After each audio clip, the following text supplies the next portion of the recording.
On ne naît pas femme, on le devient, disait Simone de Beauvoir. Quoique cette citation extraite de son livre En essai philosophique publié en 1949 évoque la femme, c'est une philosophie qui pourrait bien être appliquée aujourd'hui à toute personne désireuse de rencontrer une fois le succès dans sa vie. Vous l'aurez bien deviné, avec mon invité ce soir, on va parler de développement personnel sous le thème « Découvrir sa vision pour être utile à sa société ». Epiphane Adatou, bonjour.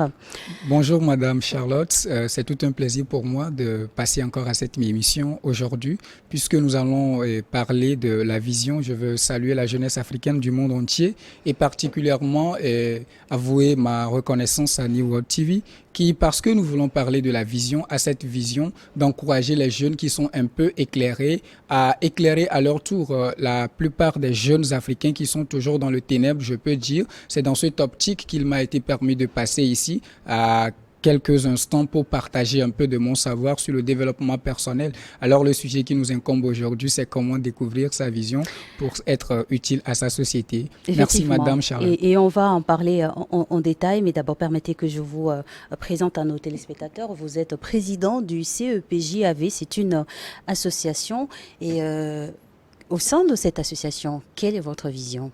Merci. La vision de la CEPJAV, c'est d'éveiller la conscience de la jeunesse afin de bâtir dans l'unité un avenir meilleur et prospère. Parce que sans l'engagement de la jeunesse, rien ne peut être fait. Parce que je le dis souvent, la jeunesse, c'est le présent de l'avenir. Alors nous nous sommes réunis pour porter un éclairement à la jeunesse qui est toujours confondue sur les situations éducatives, etc. Alors nous nous sommes mis la mission et la vision, nous nous sommes mis cette mission de porter d'aide et d'éclairement à nos jeunes frères et sœurs qui nous précèdent. Alors c'est ça l'objectif principal.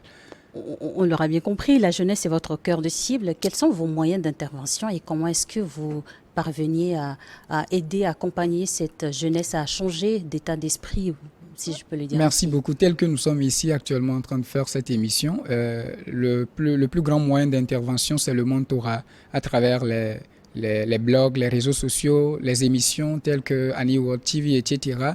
Et aussi par des sensibilisations dans des établissements, parce que nous avons aussi l'autorisation de passer dans des établissements. Alors nous sommes plus particulièrement basés dans la préfecture de l'AV, ces temps-ci parce que c'est à nos moyens que nous vivons, etc. Mais l'objectif reste national, sinon africain. Le pourquoi au-delà des interventions dans les préfectures, etc. Nous venons aussi sur les plus grands médias influents tels que New World TV, afin de porter le message à toute une grande cible plus que celle de la préfecture de l'AV. Découvrir sa vision pour être utile à cette société, comment définirez-vous la société ici? La société ici, d'aucuns penseront que nous voulons parler d'une entreprise, etc. Mais j'appelle par société la communauté, l'environnement dans lequel nous sommes. Déjà, la famille, c'est une société. Après ça, notre commune est une société, notre préfecture est une société et le pays est une société. C'est de la même manière, la CEDEAO est une société, l'Afrique est une société et le monde entier même est une société. Alors, ça n'a rien à voir de particulier avec une entreprise. Alors, je vais vous considérer tel un acteur de la société civile, puisque vous êtes justement Bien sûr, une je association. suis un acteur social. Quel regard portez-vous alors sur les dispositions que prenne le gouvernement togolais, par exemple aujourd'hui, d'aller vers une décentralisation afin de délocaliser le pouvoir et permettre aux citoyens togolais de participer à leur niveau au développement du pays? Et bien sûr, je félicite le développement du gouvernement à scinder les préfectures en plusieurs communes, c'est-à-dire dans des mairies. Cela permet plus concrètement d'évaluer, d'accord, les actions qui sont menées, les projets de développement qui sont envoyés par le gouvernement sur l'étendue du territoire. Alors, je salue aussi le développement de tous les maires selon leurs dispositions dans chaque commune à valoir ce que de droit. Alors, en tant qu'acteur social, comme vous venez de le dire actuellement, je n'ai pas le pouvoir d'embrasser tout le pays actuellement, mais je suis en train de servir avec toute mon équipe et mes collaborateurs qui sont membres de la CEPJAV et à servir deux communes de ma préfecture telles que la commune AV1 et la commune AV2. Certes, j'ai envie de servir tout le pays parce que je le sais que c'est mon devoir. J'ai envie de servir toute l'Afrique. C'est pourquoi au-delà de ces deux communes que je sers particulièrement sur le plan physique, physique, c'est-à-dire que je visite en espèce.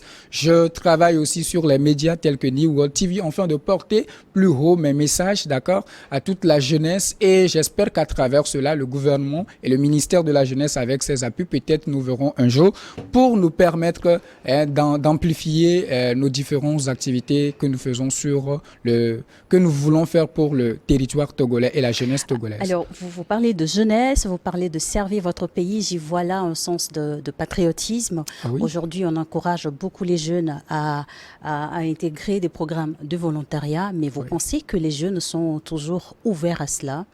Oui, il y a la plupart des jeunes, excusez-moi la manière de le dire, quand ils se lèvent le matin, ils se lèvent parce qu'il fait jour et ils se couchent parce qu'il fait nuit. Ils ne savent pas concrètement où est-ce qu'ils vont, quel est leur projet de vie, pourquoi ils sont là, quelles solutions ils sont appelés pour résoudre. Alors quand ils voient ces œuvres de ANVT, etc., Fayesh, ils n'ont aucun gré, ils n'ont aucun envie de postuler à des choses comme ça. D'ailleurs, quand on parle de volontariat, par exemple, le social que je fais, c'est du volontariat. Il y a aussi une manière de différencier les choses. On n'a pas forcément besoin d'aller à ANVT pour servir son pays ou bien sa commune. Déjà, le social que nous faisons, c'est du volontariat. Mais il y a de ces jeunes qui prennent cela pour soit vous travaillez sous caution, soit vous n'avez rien à faire. Alors, j'invite la jeunesse africaine, j'exhorte la jeunesse africaine, togolaise et particulièrement de chez moi à comprendre que le volontariat nous permet d'abord de nous connaître, de découvrir notre personne et à travers cela, nous pouvons être utiles à notre société tel que le terme de ce jour le dit.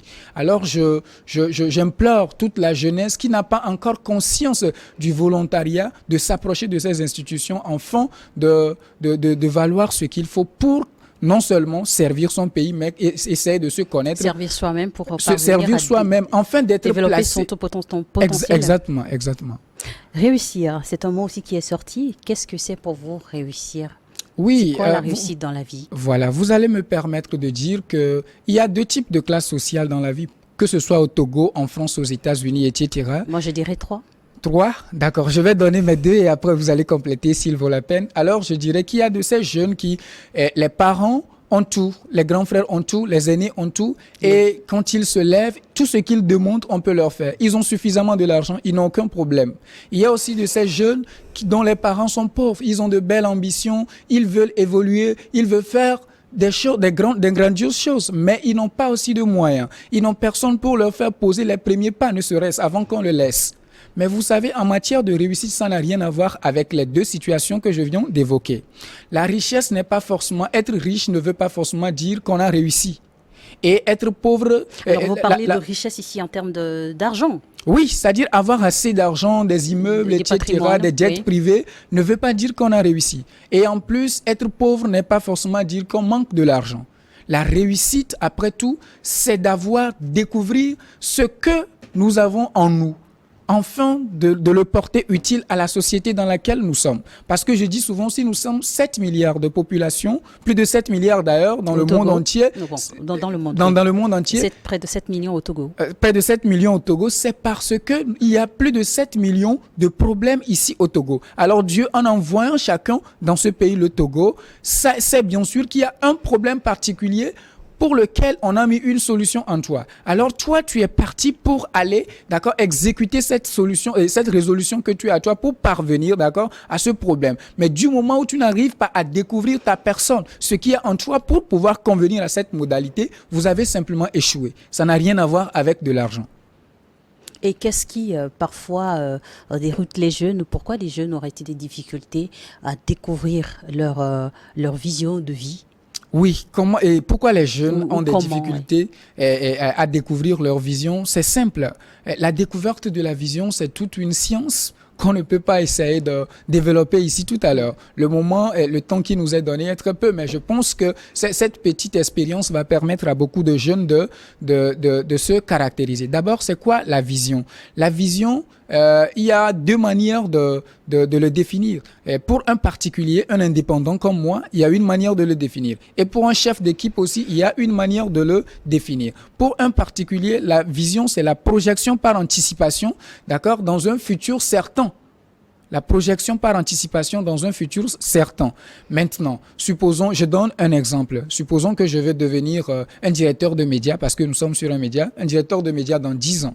Ça veut dire que chaque année qui fait à partir de 2023 jusqu'en 2033, je dois poser des actions qui me font gravir des échelons de 2023 jusqu'à 2033. Je dois faire tout. Peut-être que cette année, j'ai eu une page Facebook que je gère. J'apprends à rédiger des articles dessus. L'année prochaine, je dois essayer de créer un blog. Après ça, je dois essayer de commencer soit par m'orienter vers les institutions qui forment en journalisme ou carrément faire des stages. J'allais demander où est la place de la formation. Exactement. Après cela, je dois faire chaque année jusqu'en 2033, je dois faire tout jusqu'à être dans ce domaine que je veux aller. Mais il y a la plupart des jeunes d'aujourd'hui qui sont caractérisés par des rêves. On reviendra là-bas. Maintenant, je monte sur la seconde manière de définir la vision pour un chef d'équipe. C'est d'abord le projet que j'ai pour moi-même sur une durée à long terme, pour mes collaborateurs, s'il s'agit d'une entreprise, pour mes clients et après pour mes partenaires.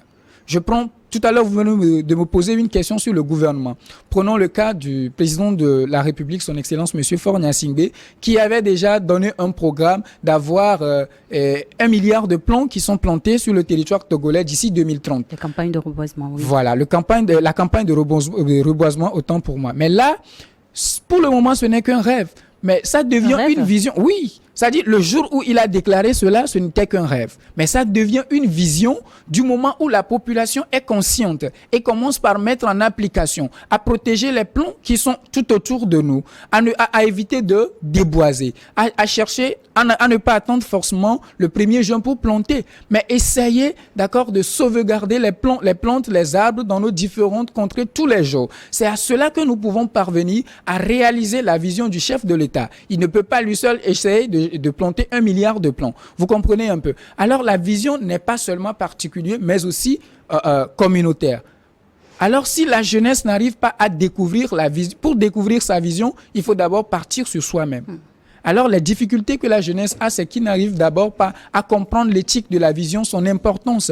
On est plus précisément caractérisé par travailler, c'est-à-dire finir les études et être embauché, etc. Alors, si on n'est pas embauché, c'est là qu'on commence par s'accuser et chercher le nœud du problème. Le nœud du problème, c'était du fait que vous n'aviez pas avant cherché à découvrir ce qu'il y a en vous. Peut-être que vous n'êtes pas fait pour être en médecine, mais vous avez fini par vous retrouver après le bac à la faculté de la médecine, pendant que Dieu vous a appelé pour devenir un comptable. Alors, tant que vous ne devenez pas un comptable, vous avez échoué. On appelle ça de l'échec réussi.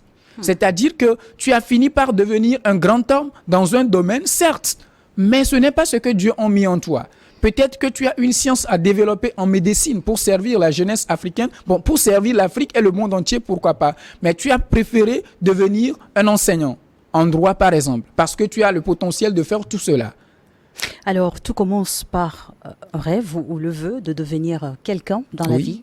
Après, poser des actions. Voilà. Ensuite, il y a la formation pour aiguiser son savoir-faire.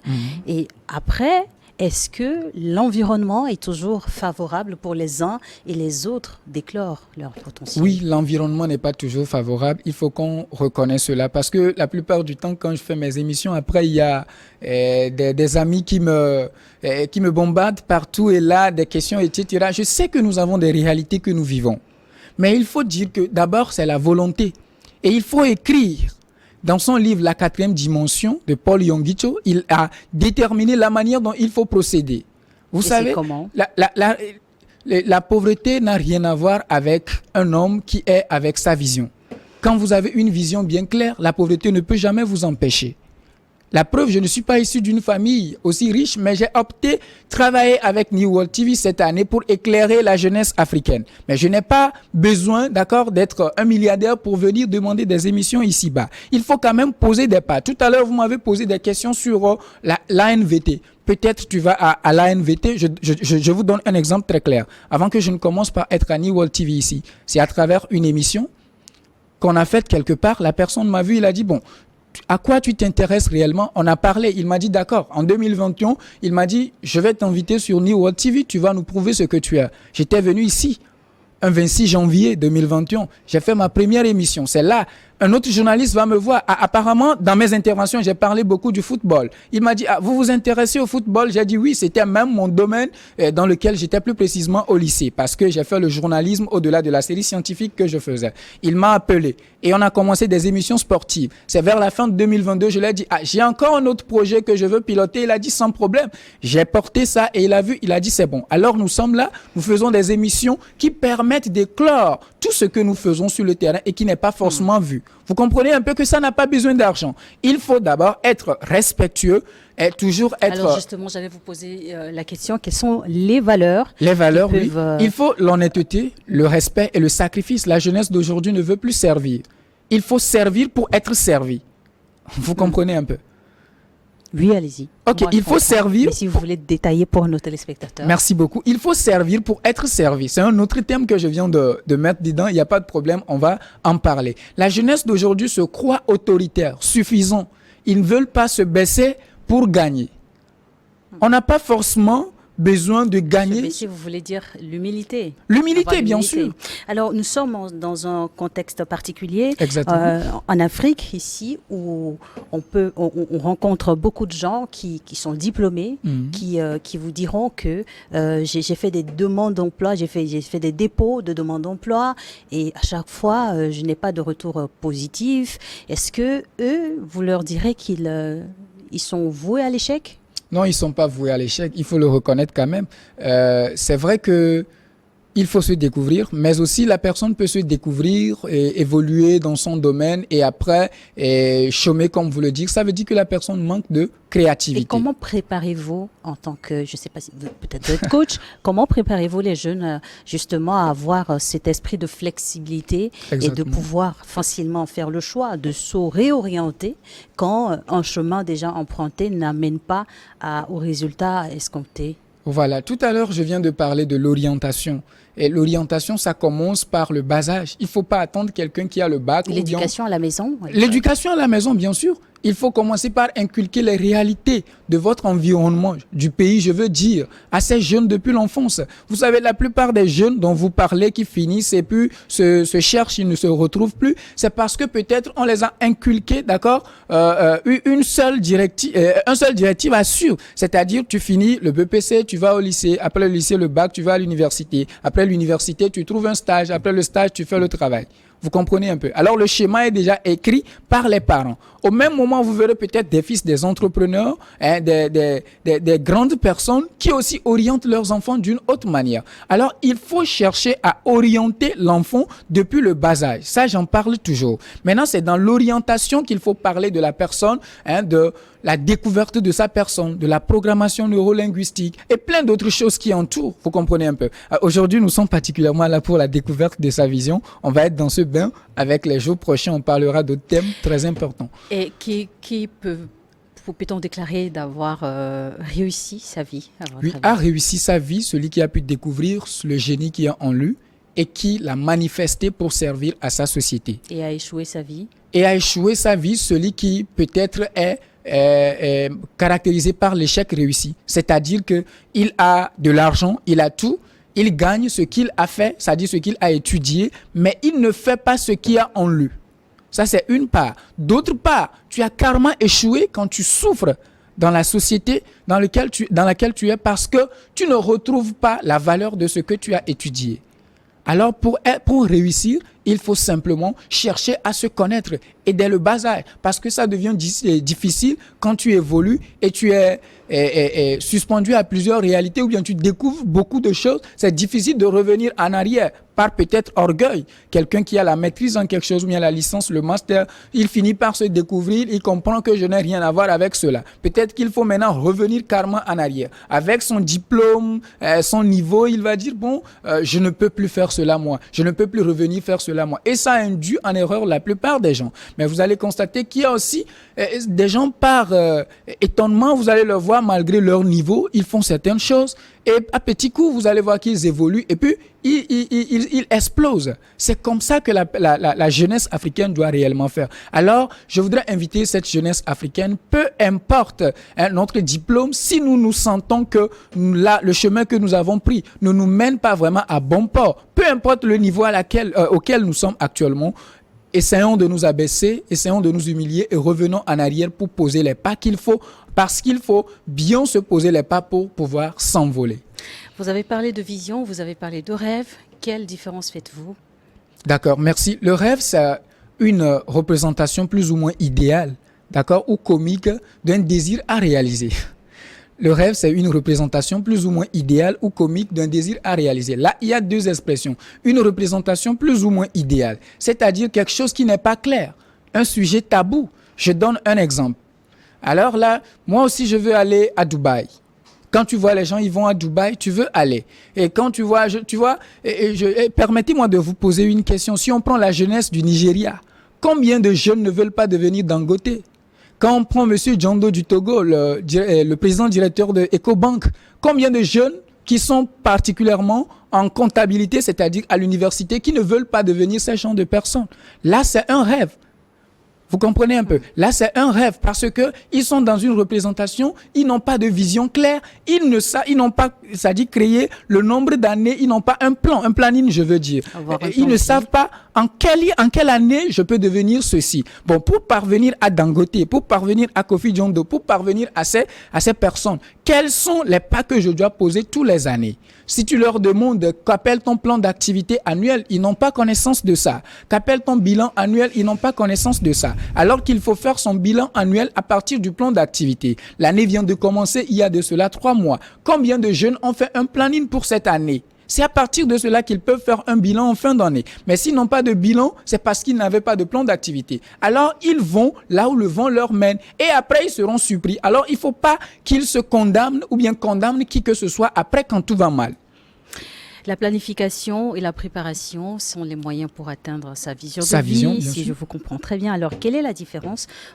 Avoir quelque part, des gens ont du génie, d'autres ont du talent. Oui. Alors, comment est-ce que cet état d'être peut aussi les aider? D'accord. Le génie, c'est ce qui est inné en toi. C'est ce que Dieu a mis en toi et que personne ne peut te retirer. Le talent, c'est ton habileté, c'est ton aptitude à parvenir ou bien à mûrir un art que tu as développé toi-même. Maintenant, le talent devient le génie lorsque le talent, c'est-à-dire est confondu au génie lorsque c'est ce que Dieu a mis en toi, c'est-à-dire ce avec quoi tu es inné, que tu essaies de développer. Sinon, on peut avoir son génie en soi, mais développer son talent. Là aussi, tu n'as pas bien réussi. Parce que Dieu a mis un génie en toi, mais tu as acquis un autre talent. Je vais prendre l'exemple de 2 joueurs qui font toujours des problématiques dans le monde entier, c'est-à-dire Lionel Messi et Cristiano Ronaldo. Vous avez beaucoup d'exemples. Oui, bien sûr, merci. Alors, Lionel Messi, on dit souvent que c'est son génie, le football. Cependant, Cristiano Ronaldo, lui, c'est le talent. Alors, Lionel Messi n'a pas besoin, comme on le dit souvent, de beaucoup travailler pour parvenir à des réussites. Ça reste encore des opinions des uns et des autres. Des uns et des autres. Bon, c'est ce que disent la plupart. Je ne suis pas en train de confirmer. Alors, une fois qu'on parvient à découvrir sa vision, comment la mettre alors au service de la société? Voilà, de sa société. Une chose est de se découvrir, mais il faut aussi de la patience. Je viens de dire tout à l'heure, il faut servir pour être servi. Quand tu as déjà découvert ce que tu es, il faut parler à des aînés. Il faut déjà se choisir des modèles. Je le dis souvent à la plupart de mes camarades, de mes amis, les jeunes que je serve, les élèves. Il faut choisir un modèle. Tu peux ne pas toucher le modèle en espèces. Tu peux choisir un modèle qui est américain. Tu peux choisir aussi un modèle qui est à côté de toi. Ça dépend de ta vision. Parce qu'il faut savoir aussi parler aux gens. Vous comprenez un peu. Maintenant, après cela, il faut le domaine dans lequel... Un modèle, c'est cette personne-là qui a réussi dans ce que vous voulez aussi réussir. Exactement, merci. Le modèle, c'est cette personne qui a réussi dans ce que vous voulez devenir. Maintenant, il faut commencer par suivre la personne. Il faut commencer par voir ses pas, comment il les pose. Maintenant, une chose est de savoir, la personne n'est pas un Dieu. Il peut avoir aussi des points faibles. Maintenant, toi, tu as le devoir de voir comment la personne le fait. Parce que je dis souvent, le fils est fait pour dépasser son père. Alors, si vous choisissez un modèle, ça veut dire que pour réussir exactement, vous avez le devoir de faire comme et au-delà de celui-là que vous avez choisi comme le modèle. Sur tous les plans, que ce soit spirituel, que ce soit sur le plan entrepreneurial, vous êtes surpris que ce soit sur tous les plans. Donc, vous devez avoir un modèle dans tous les plans. L'homme n'est pas seulement fait sur le domaine entrepreneurial. Et j'évite aussi ça. La jeunesse actuellement de nos jours est carrément concentrée sur l'entrepreneuriat, en oubliant qu'il y a des bases. Vous comprenez un peu? Avant l'entrepreneuriat, il y a la famille. Avant l'entrepreneuriat, il y a les études. Quand je parle des études, ça n'a pas forcément lien avec l'école. L'éducation, je veux dire. Alors, on veut sauter pour aller tomber dans l'entrepreneuriat en oubliant les bases. Parce que l'être humain, un jeune qui veut vraiment impacter sa société et être influent dans un futur, il doit avoir un projet spirituel, il doit avoir un projet social, il doit avoir un projet intellectuel et il doit avoir un projet sanitaire parce que la santé avant tout, bien sûr. Vous auriez un autre message à l'endroit de la jeunesse? Nous tirons vers la fin de cette émission. D'accord, si j'ai un mot à dire à la jeunesse, c'est de sortir cette citation anglaise que la plupart des gens connaissent. On dit souvent « If you pay now, you will play later. But if you play now, you will pay later. » So, je veux dire à la jeunesse. En français. Je suis débordé. Alors, je veux dire à la jeunesse que à chacun de choisir son camp. Est-ce qu'il faut jouer à sa vie actuellement pour payer cher après ou bien payer le prix maintenant pour maintenant en jouir après? Alors, le temps et l'élan sont de notre côté. Je vous remercie, Madame Charlotte. En tout cas, nous souhaitons à tous de découvrir, chacun de découvrir sa vie, oui, mais surtout de cultiver le patriotisme et de se mettre au service de la nation et contribuer tous au développement de notre chère patrie, le Togo. Merci à vous d'avoir accepté notre invitation. Je rappelle Epiphane Adatou, nous étions avec vous. Vous êtes président de l'association CEPJ AV. Oui. Merci. Merci à vous de nous avoir suivis. On va marquer une pause pour une nouvelle édition du journal et juste derrière, vous retrouverez Helmut Pito et ses invités pour Regard croisé.